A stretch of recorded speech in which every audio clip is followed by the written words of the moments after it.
1.1 Perakaunan, Sub Bidang Perakaunan, Kerjaya dan Badan Profesional.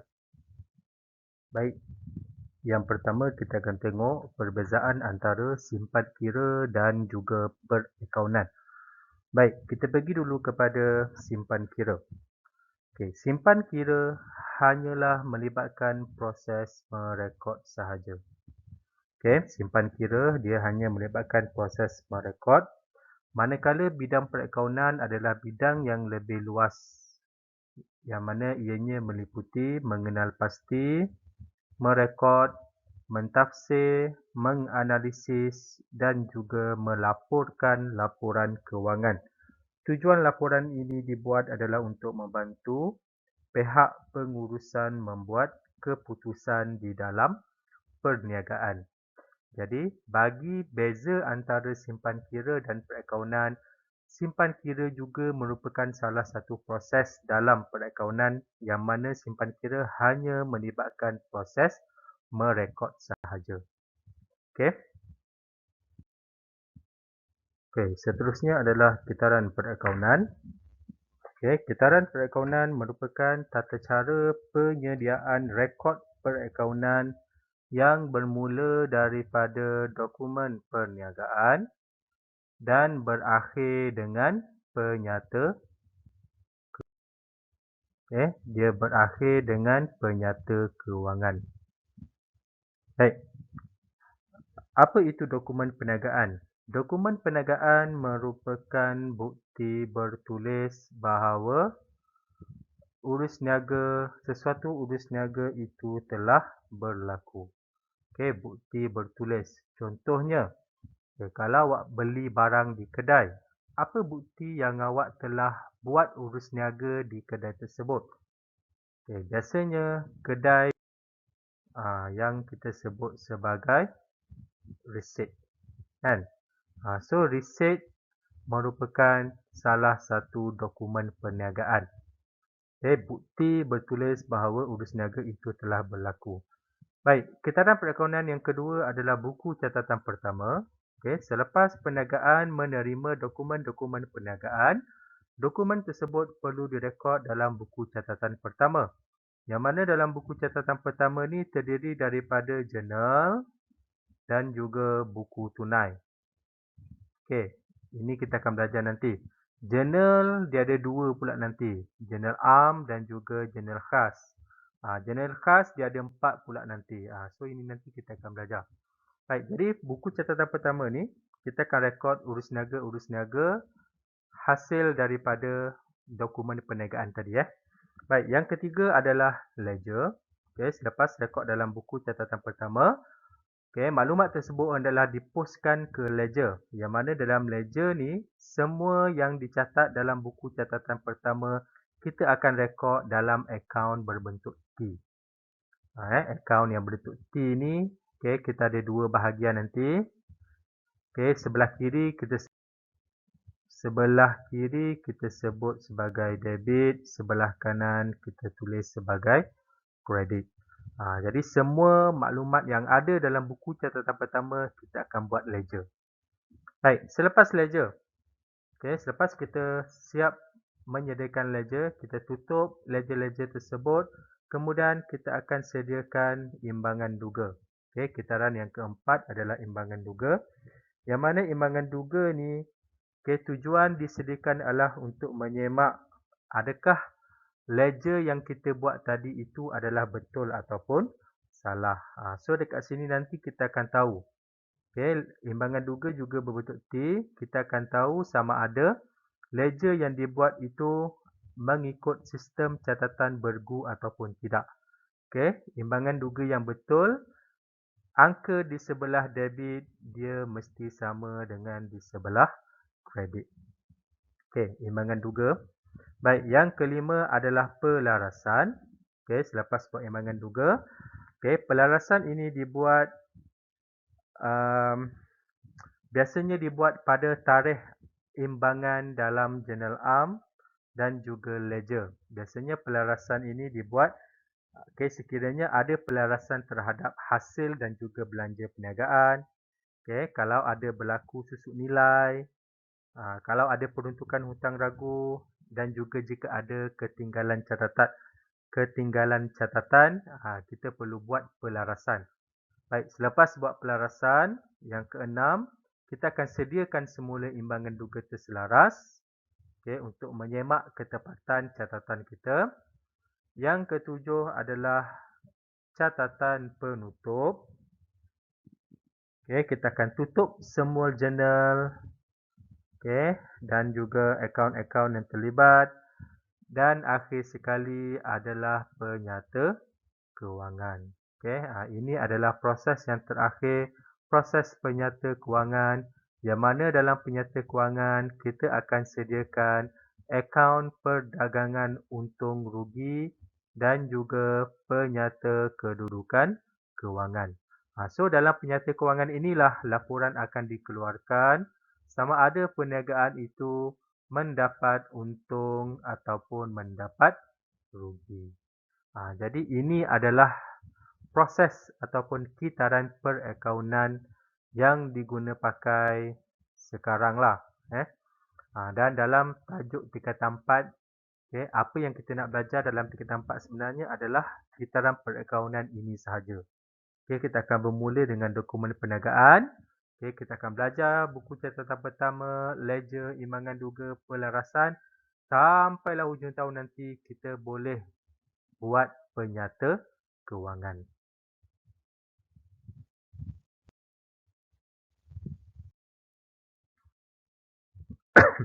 Seterusnya adalah sub bidang perakaunan.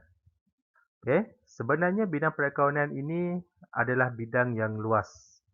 Bidang perakaunan dia terdiri daripada perakaunan kewangan, perakaunan pengurusan, pengauditan dan juga percukaian.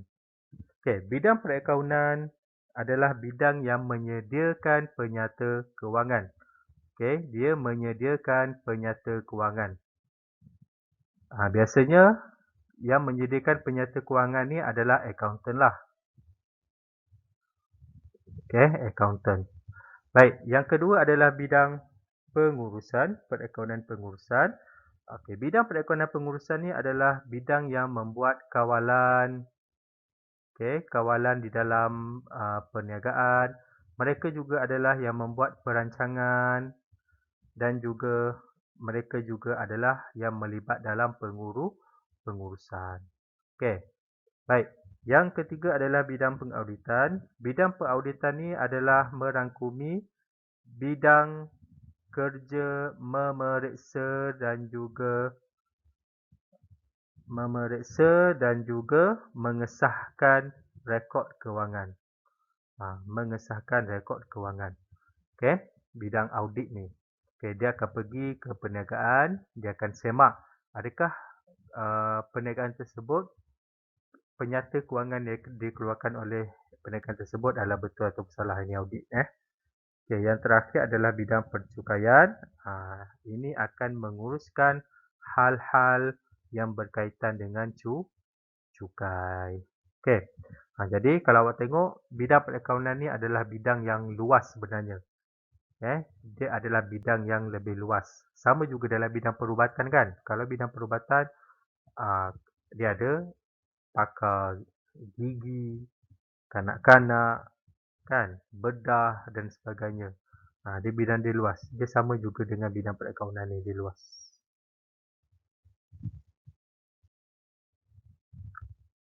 Perakaunan merupakan suatu bidang profesional. Apa itu profesional? Profesional merupakan suatu bidang yang memerlukan kepakaran. Memerlukan kepakaran yang tertentu dan menunjukkan komitmen dan minat yang mendalam terhadap kerjanya. Baik, profesional perakaunan di Malaysia. Contoh profesional perakaunan yang ada di Malaysia adalah accountant, juru audit, pengurus dana, penasihat kewangan, ketua pegawai kewangan dan sebagainya lah. Kalau awak buka laman web, awak cari contoh-contoh profession perakaunan di Malaysia ni, ada banyak sebenarnya kerjaya-kerjaya yang menarik dalam bidang perakaunan di Malaysia. Okey. Dalam organisasi, biasanya akaunten berfungsi sebagai seorang pemimpin. Kerana akaunten ini mempunyai kepakaran dalam pelbagai skop tugas. Jadi kalau kita tengok sebenarnya dekat Malaysia ni, banyak CEO ataupun pengurus perniagaan yang besar-besar di Malaysia ni, mereka semuanya berlatar belakangkan akaunten. Kerana akaunten ini adalah dia pakar terutamanya dalam membuat perancangan ekonomi. Okay. Ciri-ciri kepimpinan seorang akaunten. Bagi seorang akaunten, dia mesti ada ciri-ciri tersebut, iaitu accountability, credibility dan juga integrity. Baik, apa itu accountability? Accountability ni dalam bahasa mudahnya adalah jujur.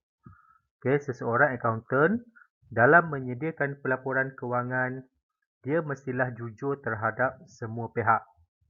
Supaya laporan yang dikeluarkan itu tidak mengandungi kenyataan yang palsu ataupun kenyataan yang mengelirukan orang. Dia mesti jujur. Yang kedua adalah credibility. Credibility dekat sini membawa maksud adil. Dia mestilah adil. Adil kepada pihak yang berkepentingan dalam perniagaan. Yang ketiga adalah integrity. Integrity adalah tanggungjawab. Accountant, dia mestilah bertanggungjawab dan dapat melaksanakan fungsi tertentu di dalam perniagaan. So, bila diberi tugas untuk menyelesaikan ataupun menyediakan pelaporan kewangan bagi sesebuah perniagaan, dia mestilah ada integriti. Dia mestilah ada sikap bertanggungjawab. Seterusnya, kod etika akaunten profesional. Kod etika akaunten profesional yang pertama adalah kompetensi. Kompetensi ni dekat sini bermaksud akaunten dia mesti ada ilmu. Ada ilmu, dia ada kepakaran. Integriti, tadi kita dah jumpa, dia mesti ada tanggungjawab. Yang ketiga, kerahsiaan. Dia mesti rahsia. Laporan kewangan yang disediakan untuk sesebuah perniagaan, akaunten tak boleh sebarkan kepada orang lain. Dia tak boleh cerita rahsia perniagaan itu kepada perniagaan yang lain. Itu melanggar kod etika akaunten. Yang keempat adalah objektiviti. Objektiviti ini bermaksud semasa menjalankan tugas, akaunten tidak boleh bengkeromi ataupun berat sebelah. Dekat sinilah dia mesti adil. Yang tadi kan, adil. Yang terakhir adalah sifat profesional. Sifat profesional ni membawa maksud akaunten perlu mematuhi undang-undang dan peraturan. Undang-undang dan juga peraturan. Undang-undang, peraturan yang ditetapkan oleh kerajaan dan juga firma-firma firma-firma perakaunan lah. Seterusnya. Badan perakaunan yang ada di Malaysia. Badan perakaunan yang ada di Malaysia. Yang pertama adalah MIA. MIA ataupun Malaysia Institute of Accountants. Jadi fungsi MIA di Malaysia adalah menawarkan latihan, pelajaran dan peperiksaan kepada seseorang yang ingin menceburi profesion perakaunan.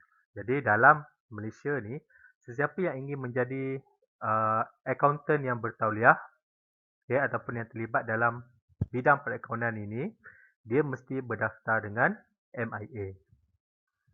Yang kedua adalah MASB ataupun Malaysian Accounting Standard Board. MASB, Lembaga Piawaian Perakaunan Malaysia.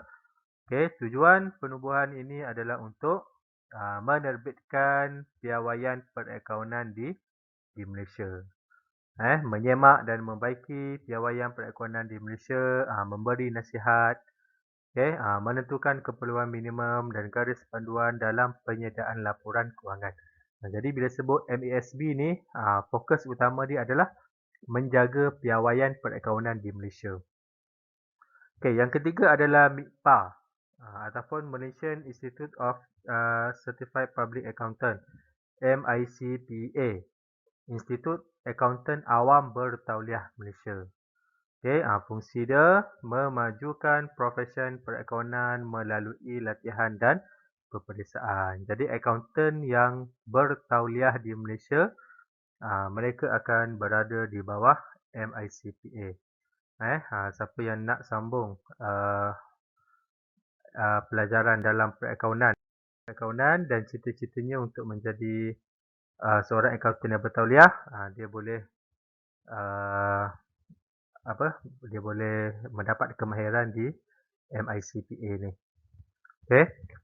Yang seterusnya adalah CIMA, Chartered Institute of Management, dan juga ACCA. Yang ni adalah badan-badan perekonomian selia di peringkat antarabangsa. Sekian saja untuk hari ini. Sekian, terima kasih.